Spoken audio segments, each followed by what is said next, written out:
All right. Good afternoon, everyone. I hope you can clearly hear me. Please let me know if it's not the case. Ravish, are you there?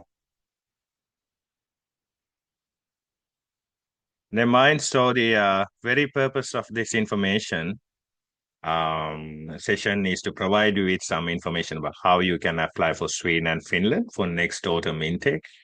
I understand we do have plenty of more time to make a decision, but I will explain you why we conduct these sessions in advance, months in advance, as we go along. So I'm sure most of you have arrived here from social media um, awareness. So I will explain you a bit about our firm. We are among the one of the first couple of firms to promote education in Sweden for Sri Lankan students. When we started in 2010, 15 years back, there's no much other firms doing the same thing. And everyone who actually chose Sweden as a destination for higher education, they did so because they either had some contacts in that country or they had some knowledge about the free educational programs because Sweden had an absolute free education system until 2011. So I think the number of students who were choosing Sweden at the time was around 2025 every year, not more than that. But now the numbers have increased to several thousand Sri Lankans. And recently I came across this article which says that Sri Lanka is one of the top countries in Sweden for international students. If you have noticed it, they also conduct these information sessions in Colombo, and we didn't have any of these things 15 years back. And we are certainly the first firm in Sri Lanka to promote higher education in Finland. We have managed to process hundreds of Sri Lankans for both the countries, and we do have hundreds of Sri Lankans who have now become citizens of these countries as well. And we do have over a billion rupees worth of scholarships under our belt over these last 15 years. Especially, we are able to do that because, if you may know, the country Finland again had an absolute free education system until 2019. Anyone who chose Finland prior to that, they had to pay no tuition fees at all. And we enjoyed that free education setting like close to 9 years before they introduced their tuition fees. And we have processed approximately over 2,000 Sri Lankan nationals for these countries, um, like Sweden, Finland, Norway, and even Estonia. We do have at least like 50 plus clients processed for Estonia over the last 15 years. I'll get back to that later on. And the very purpose of why we are conducting these information sessions is because we need to give you a clear picture about the whole process, whether you apply through us, whether you apply through another agent, whether you apply on your own. We still want to give you a clear picture about the overall application process, the costs involved, and also a bit about the visa process. So I already explained these things. We've been running for 15 years straight, one of the first couple of firms to promote Sweden as a higher educational destination, and certainly the first in Sri Lanka to promote Finland as a destination for higher education. We do have fairly good numbers. We do have fairly good numbers when it comes to securing scholarships. And the important most thing, the very reason why we are conducting these sessions in advance is because we have a cap of about 50 to 60 applicants every year. The reason is some of you may know countries like Finland, they have a very shorter application period compared to most other countries. The actual application period for more than half of the research universities done only for 2 weeks. And there's always a cap of students we can handle during this time. So we would rather want you to be informed everything about the overall process so you can work on fulfilling the requirements such as IELTS in advance and come see me during the application time period or come see us during the application period. So these are the entry requirements to apply for a scholarship or a master's, even as a fee paying applicant. you generally have to have a bachelor's degree. And there's this very specific requirement in Sweden, which says if you have completed your bachelor's from a Sri Lankan university, it has to be either 4 years in length, or in case if you have completed a 3-year general degree, you have to at least have completed a master's that runs for at least 1 year. So it's a very country-specific kind of a requirement. We did not have this until 2022.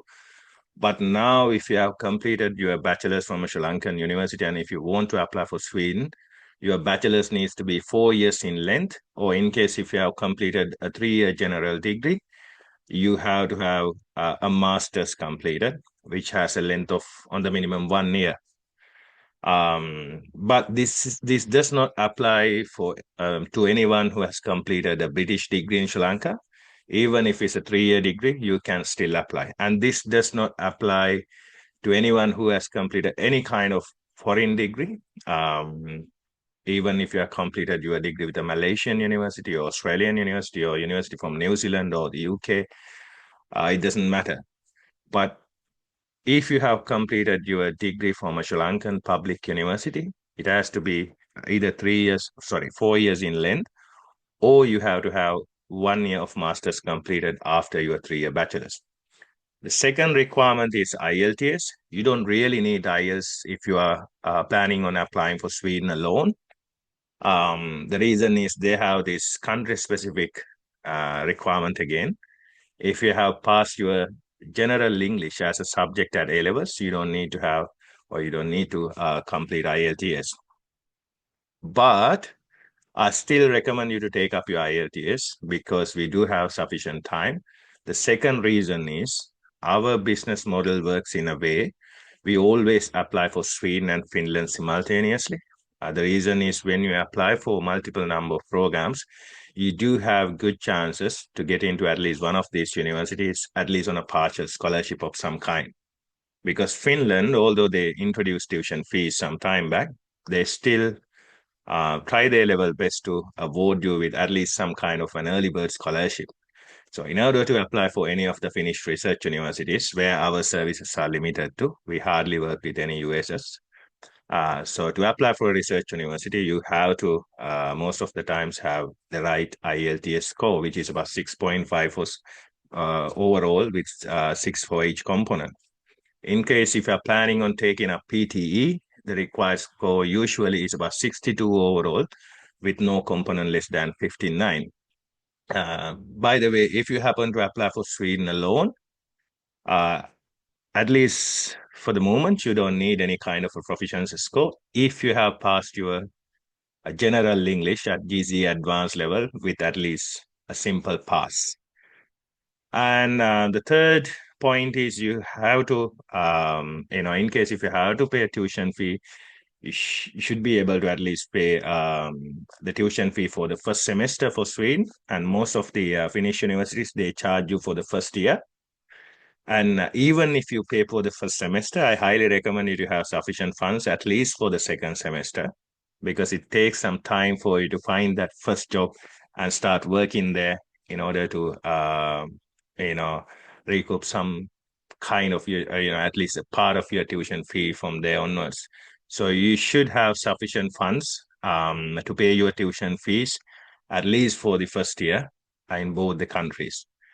In Sweden, you are expected to pay only for the first semester, but my advice is always have sufficient funds for the second semester on the minimum, because it creates this safer environment for you to be able to get what you want in the long term.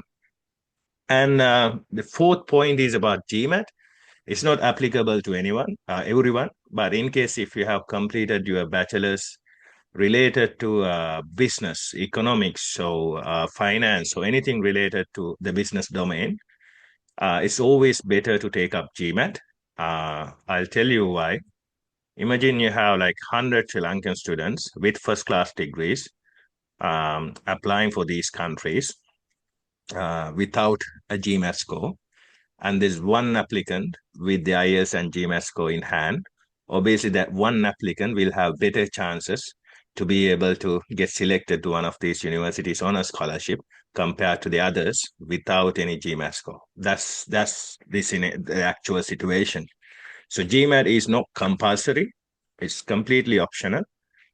There are some universities where GMAT is considered as a compulsory requirement, such as Aalto University in Finland, where they specifically want you to have a GMAT score if you want to study some areas like business analytics. Even University of Oulu, they have a similar program where the GMAT requirement is compulsory. But my advice is if you have a first class degree in the field of business, it's always better if you can invest some money on GMAT because it's a great investment. You can definitely stand out from the rest. But having said that, it's completely optional. So if you want to um, focus on non-GMAT requirements, or if you want to focus on universities where GMAT is not a requirement, we can still help you out. And the last one is you should have the ability to pay remaining tuition fees if admitted for a partial scholarship. Let's assume you get a 50% scholarship. You still need to have sufficient funds to pay that remaining 50% on your own, at least for the first year. So these are the basic requirements. And I would like to start with the disadvantages of these countries. We believe these are certain disadvantages, but again, it's purely personal. First one is obviously the language barrier factor, because regardless of the country you go in that part of the world, you have to work on the language, and it can take some time for you to learn the language. Yes, they do have free sources where you can learn the language, but still you have to put in some efforts to do that. The second one is about the weather. Again, no other option. You have to get adapted to it. The weather in these countries are known to be harsh, at least during some part of the year, and no other option. The third one is about the cultural shock. It's actually no longer applicable for the most, but back in the old days, I used to receive complaints from some of my students saying things like, Chamarka, I'm the only person of my color around the university area, so I don't feel that comfortable and all that. But it's no longer applicable because regardless of the Finnish or Swedish university you go to, every single university out there will have at least 20, 25 Sri Lankans on the minimum nowadays. So, and there are plenty of Indians and students from Bangladesh and countries like Pakistan. Pretty much the whole subcontinent is there. So this is no longer applicable. But again, it is purely personal. So some might still find it difficult, at least during the first few days. And the last one is the most important factor to consider: difficulties in finding employment.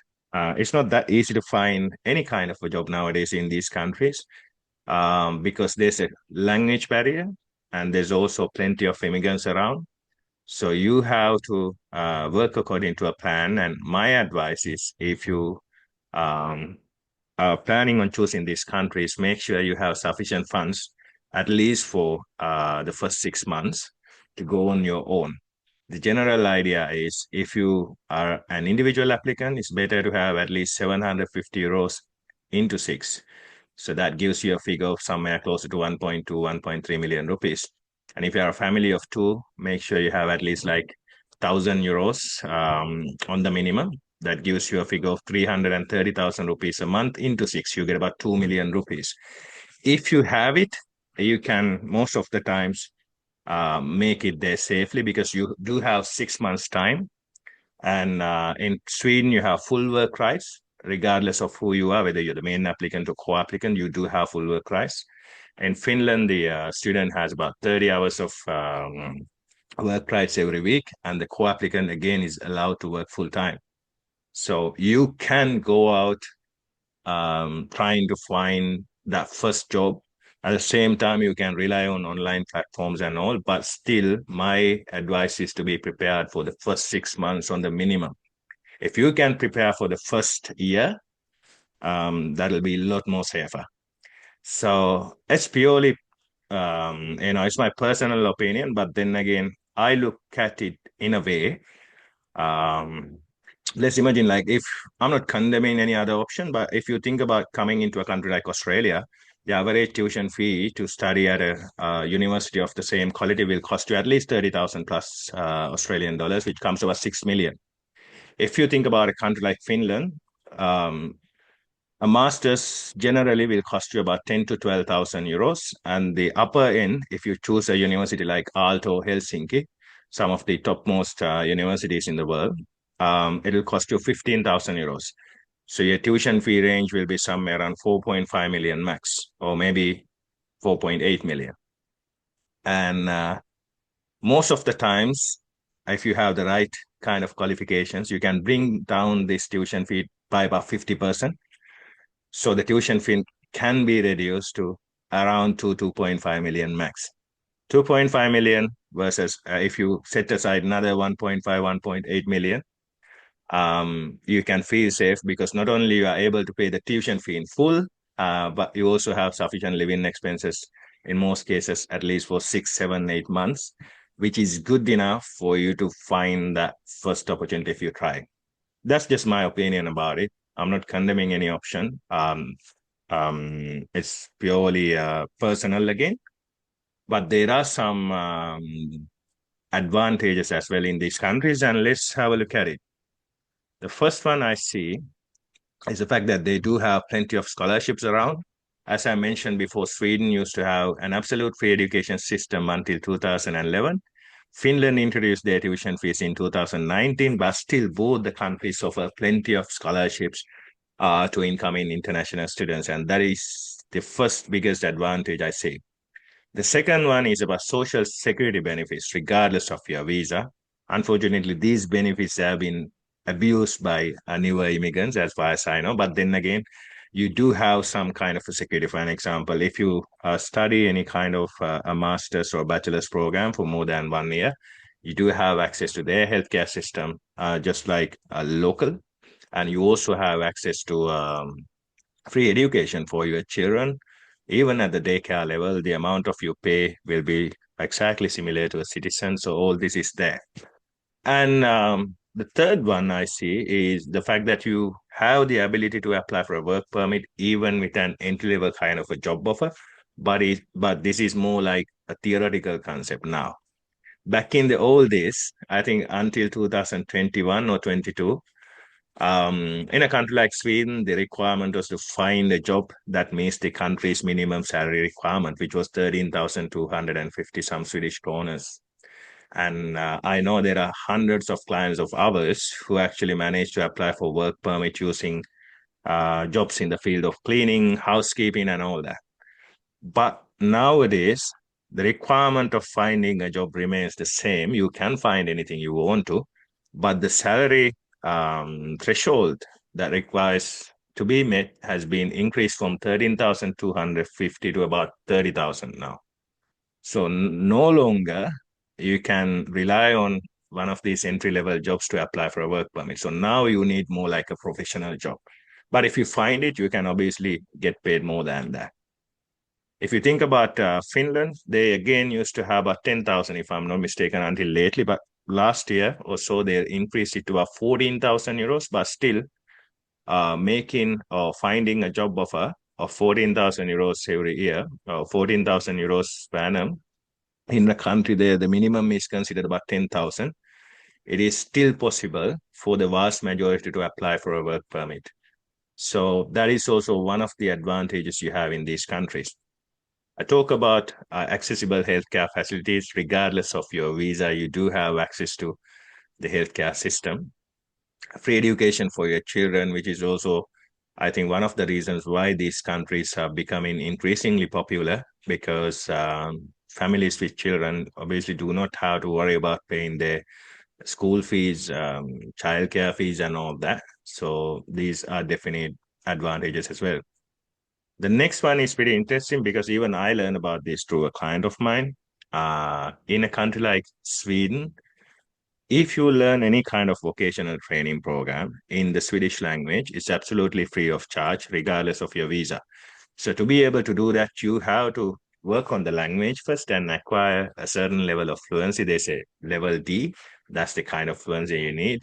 I think it'll take at least good 8 months to 12 months time if you put in some efforts to learn the language to that extent. But if you do, you are able to apply for vocational training and complete it free of charge.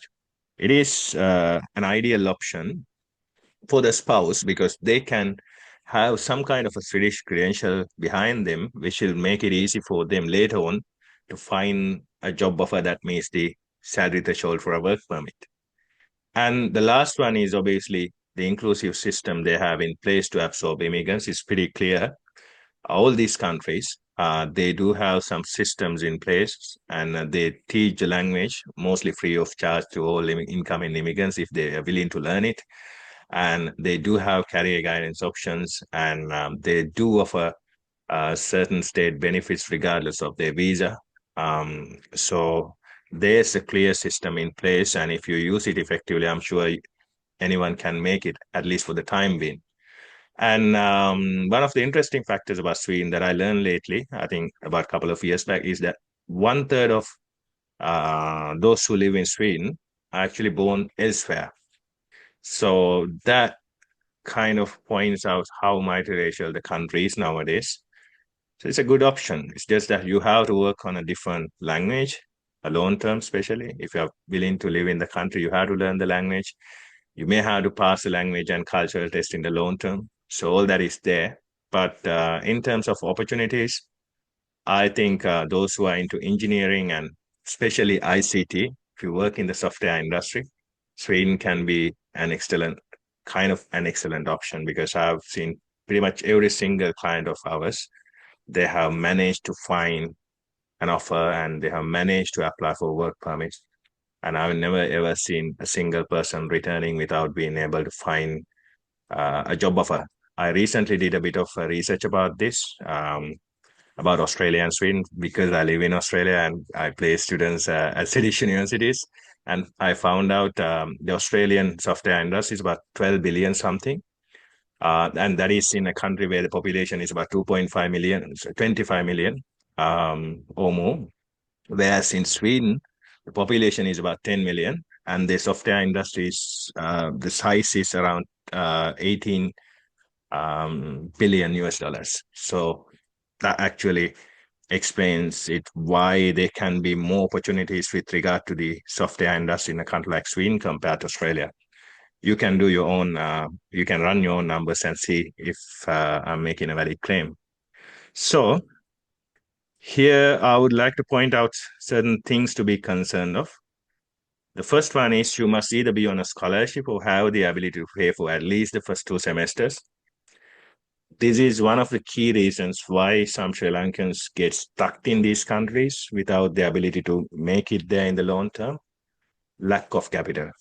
Because, like I was seeing some stories, let's say in Sweden, you are required to only pay the first semester. So pay for the first semester. And I've seen individuals like, okay, now I only have to pay for the first 6 months. I somehow get told of sufficient funds for these 6 months. I'll make it there somehow and pay the remaining tuition fees. If you think like that, you can end up in trouble because to even find the entry level kind of a job, it can sometimes take months' time, maybe 2 months, 3 months, 4 months for some, or maybe even more than that.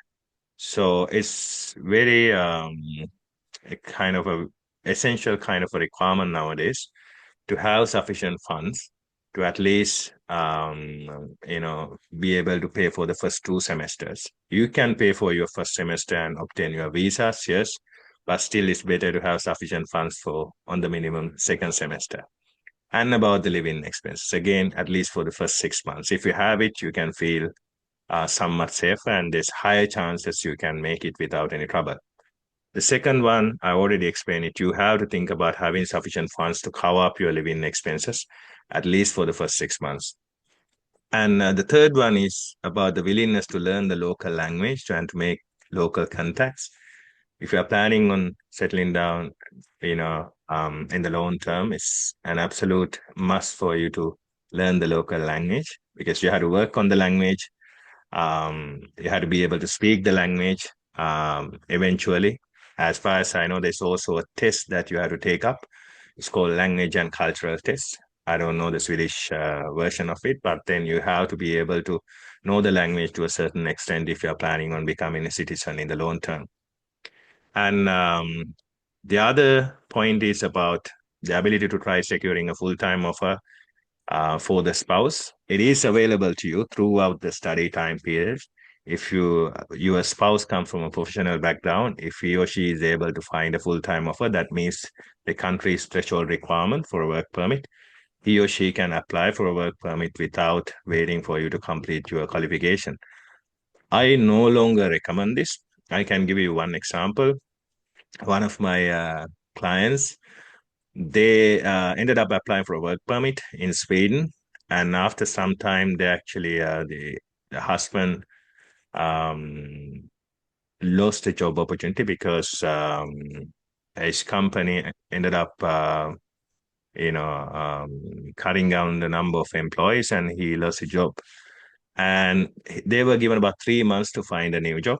And when they were not able to do that, they tried to apply for a student visa again, and they were requested to leave Sweden and apply for the student visa because the immigration was not accommodating their application onshore. So they ended up coming back to Sri Lanka, applied for the student visas again, and luckily they got it. They ended up going back to Sweden, but it could always happen. So nowadays, my recommendation is it's always better if you can complete the qualification first, and then you are given some post-study time in both of the countries. In Sweden, you get 1 year to find a job offer. In Finland, you get 2 years to find a job offer. So my advice is to use that post-study time period to switch to a work permit. But you can continue to work full time. If in Sweden, both of you are allowed to work full time. In Finland, the secondary applicant is allowed to work full time. Can continue to work full time. Talk to your employer. Inform them in advance that you are willing to apply for a work permit in 2 years' time, and you can probably feel safe that way.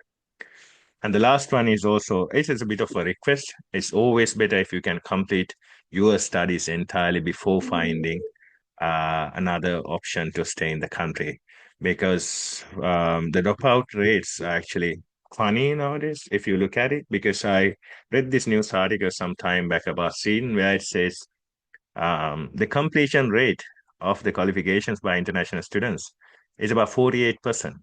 It's not even 50%. So it means if 100 students go there, only about 48% actually complete the qualification. The others probably end up as asylum seekers, so they may apply for a work permit, or they may try other visas, but only about 48% actually complete the qualifications they're there for, which can impact all these incoming students in the long term. So it's always better to complete the qualification first and then look into other options. And I would like to talk about how the process will look like if you apply through us. It's a three-step process. We have an assessment process, the actual application process, and then obviously the visa process. The assessment process works in a way you have to submit us certain documents. If you're applying for a master's, we need a copy of your bachelor's degree cert, a copy of your transcript, the completed assessment application, which I will send to you after the end of the session. And we also charge about 35,000 rupees as an assessment fee, plus a copy of your passport. When you hand over these documents, we can spend about a couple of weeks max and come back to you with a list of options available for you to apply with a higher probability of getting selected into one of these universities. So we can give you the list of courses, the course contents, and exact documents we need from your end to process you further. Second step is you pick your options from the list. We can usually apply for 4 options from Sweden and 4 from Finland. And another interesting case is that imagine the husband and wife both are graduates. If that is the case, we actually help you apply we help both to apply for these options for a single cost. So if the two of you are graduates, you have similar qualifications, what you can do is you can pay a single assessment fee, submit both the documents. We can then conduct 2 different assessments for this same cost, come back to you with a list of options, and then you can pick your options, about 4 from Sweden, another 4 from Finland, and hand over all the supporting documents for the actual application process. At this stage, we charge about 185,000 Sri Lankan rupees, which is fully refundable if you are not able to get into any of the universities you pick from our assessment outcome. And this will cover all possible application charges. Even if you decide to apply alone or you decide to bring your spouse, the application fee you pay us also will remain the exact same. And once you hand over all the documents, we can then start preparing the actual applications and apply on time and keep you advised about the application process. We maintain a very transparent application process. For an example, for Sweden, we apply from your own account. For Finland, we have a way of using a shared account to apply, so you are able to monitor the progress of your application on your own. And the visa process, that is the next step. If you apply on time, between mid-March to mid-April, you will receive all the admission decisions. Pick the best option, and we can apply for a visa around early April or after that. Normally, the visa process looks somewhat identical for both Sweden and Finland. Both processes are handled electronically. It's done in a way we'll need some scanned documents from your end. We need some contents from your end. Then we can apply digitally. If you think about the Swedish process, two possible scenarios are there. They can either call you up for a biometric visit, which is the healthier outcome. And once you visit the embassy and provide your biometrics, your photograph and thumbprints, you can come back and usually the decision will be made after that. The second scenario is they will ask you to appear for an interview. If that is the case, the embassy will give you a specific date and time to come to the embassy. So we have to then be prepared, visit the embassy, face your interview, provide your biometrics at the same time. And once you come back, the decision will be made. In both cases for Sweden, the overall visit is a one-time occurrence. So you only visit the embassy in New Delhi one time and in and out. And Finnish process is slightly different because we have to again digitally apply and then secure an appointment at the VFS Center in New Delhi. And they have recently, last year, divided this appointment process into two. Student has to apply first, and then once the student submit all the documents, the secondary applicant and any children then provide their biometrics and face the interview at the embassy. So there's a higher chance for especially if you're married, for the two of you to go on two different locations. But what we can do is we can try our best to make it around the same time, or in some cases there can be a delay of about 4, 5, 6 weeks, sometimes even more than that. We had to be prepared for that. But then it's all right. My understanding of that is most of the Finnish unis are flexible.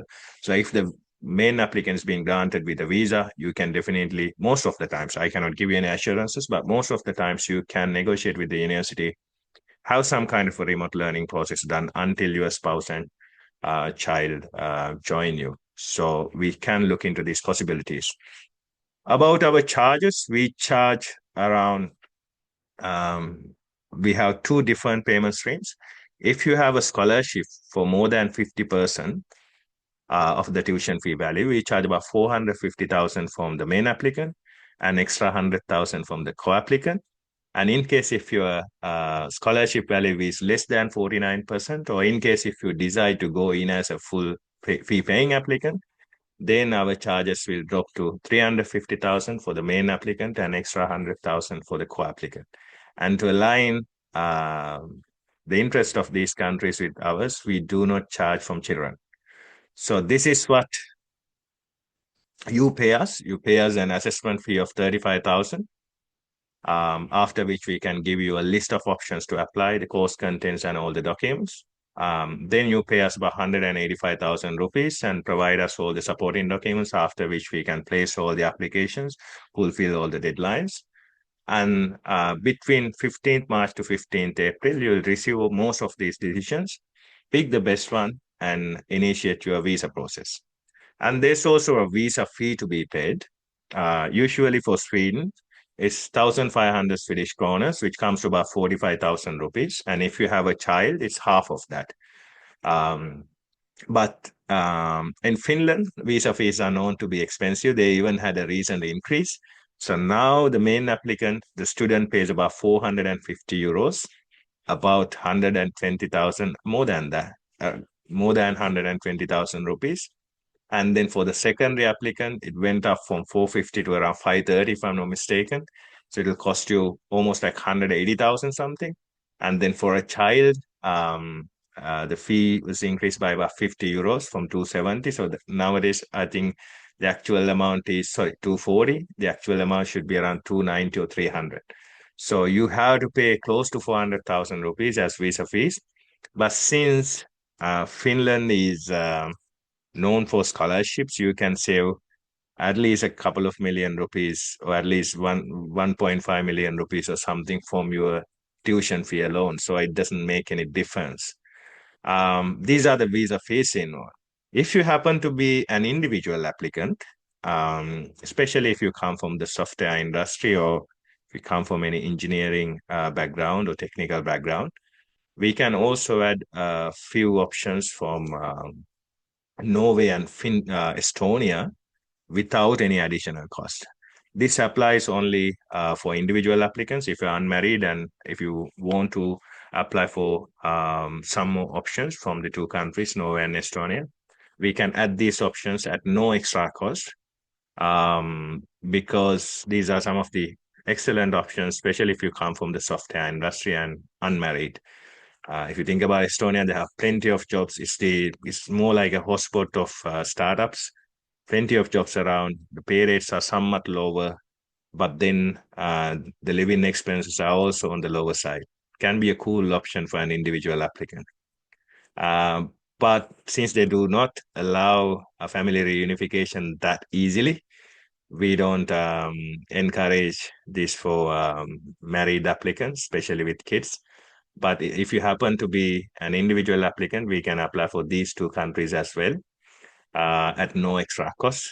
The reason is they also do have plenty of scholarships lying around. So if you get selected for full tuition fee waiver, you don't pay anything. You just have to worry about your living expenses. And so if you apply for Sweden and Finland and happen to be an individual applicant, we can add these other options as well. So here I have summarized the costs involved in the process. You have to think about the assessment fee, which is about 35,000 rupees, the application fee, which is about 185,000, the visa fees, which is about 1,500 Swedish kroners for an adult and half of that for a child, and 450 euros for the main applicant, about 520 or 530 for the secondary applicant, and about 290 or 300 for a child. I'm not exactly sure about these figures. It's somewhere around that because they recently had an increase. This is about Finland. And you also have to think about your air tickets. And as you may have noticed, there's a couple of air tickets involved. You need to think about the air ticket from Colombo to New Delhi. And once your visa is granted, you have to think about the air ticket from Colombo to one of these destinations, Helsinki or Stockholm. And on average, the ticket to Delhi will cost around 80, 90,000 nowadays, maybe 100 max. But Sri Lankan Airlines, I think, is a bit more expensive. I recently had a client telling me he spent about 80,000 something for Air India. And then you are allowed to fly one way when you fly to Sweden or Finland. On average, a one-way ticket will cost about 200,000, around that range. So it's again, it depends around the season. So I cannot give you an exact idea. For the moment, it's around 200, 250,000 for one-way ticket. And there are other expenses as well. You have to think about the travel cost to New Delhi. You may have to stay at a hotel, all that is there. And you may have to also buy your, stuff, the bags, clothes, and also you have to allocate some funds for that. And if you happen to apply for a Finnish visa, there's also a legalization cost involved. You have to legalize your marriage certificate and any birth certificates of your children if you have any. So this will cost you on average about another 5,000-6,000 Indian rupees, which comes to about 20,000 something. So these are the possible other expenses you may have. And I would like to talk about the possibilities of settling down in these countries because as immigrants, that's our, uh, most of the times that's the ultimate goal of ours. So there's two major ways you can do this. One is through a work permit. As I mentioned before, you can apply for a work permit for yourself or your spouse. And after staying in the country for some time, the total residential requirement nowadays in Sweden, it used to be about 4 years, but now they have increased it to about 7 years. But if you complete your master's and work in for the country for about 4 years' time, you can still meet that requirement. In Finland, it's less or more the same. You have to obtain a work permit and live in the country for about 4 to 5 years' time, including the master's time. It'll be closer to about 7 years. But you can then apply for a work permit. But interesting most thing about these two countries is that even if you are on a work permit, you still have access to all these social benefits, and that's one of the key differences I have noticed. The second one is my preferred most method, also the difficult most one, which is to apply for a PhD. If you come from a science and technology background, or even if you come from like humanities background, and if you feel confident about your abilities, if you can somehow secure a place for a PhD, um, PhDs in these countries are considered as equivalent to employment. So you can fulfill that residential requirement automatically. And Sweden used to have a provision, I think it's still there.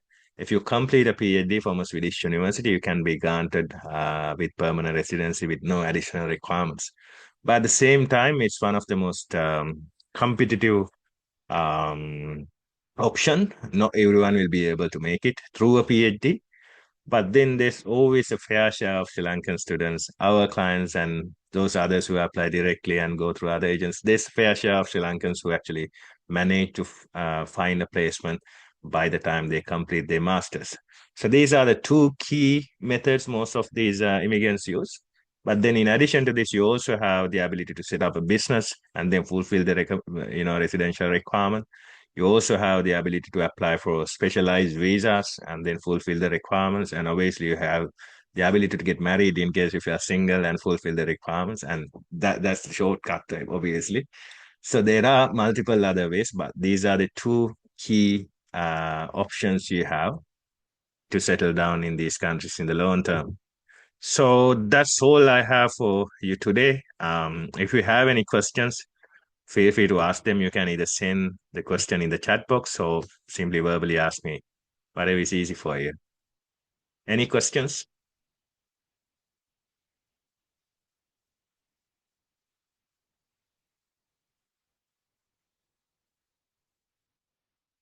All right. So looks like there's no questions. Let's wait for a few more. Okay, I received the first. So yes, Kalana, right? How may I help you, Kalana? Hello, Shamalka. So actually, what my question is, if there is an interview process, so do you help? It means, do your agents help us in an interview process if we are made to deliver? Uh, yeah, we always do that. Are you talking about Sweden or Finland, Kalana? I'm mainly talking about Sweden. Okay, for Sweden, if you think about this year's stats, we only have two Mm-hmm. interviews so far. And the number of those who have been called up for biometrics is actually more than 20 times of the number of those who face interviews. So close to 20 times. No, not more than, it's close to 20 times. So, but anyway, last year we had more interviews. And if there's an interview, we'll definitely have to talk about it. We'll have to talk about how to answer them. And yes, we do help our applicants with preparation if it's needed. But for Sweden, even during last year, I think only about 1/4 of our applicants had to go through interviews. So we rarely, um, come across such situations. But if there's an interview, obviously we'll help you prepare. Sure, thank you. Nice. Any other question? Anyone? Okay, looks like that's all I have for today. And I understand, it's your Friday afternoon, and thank you so much again for joining us on your Friday afternoon. If you have any questions, what you can do is you can reach out using these numbers. The last one is my WhatsApp number, and you can call Gayani on the number in the middle, 0770287872, or Ravisha using the first one. We're also available on WhatsApp, so feel free to message us if there are any questions. And we start accepting new applications from 1st of June in about 3 weeks' time. And come talk to us. Even if you decide to apply, if you have any question, feel free to send me a WhatsApp message and I'll try to help you as much as possible. So that's all I have for you today. And thank you again. Have a good night.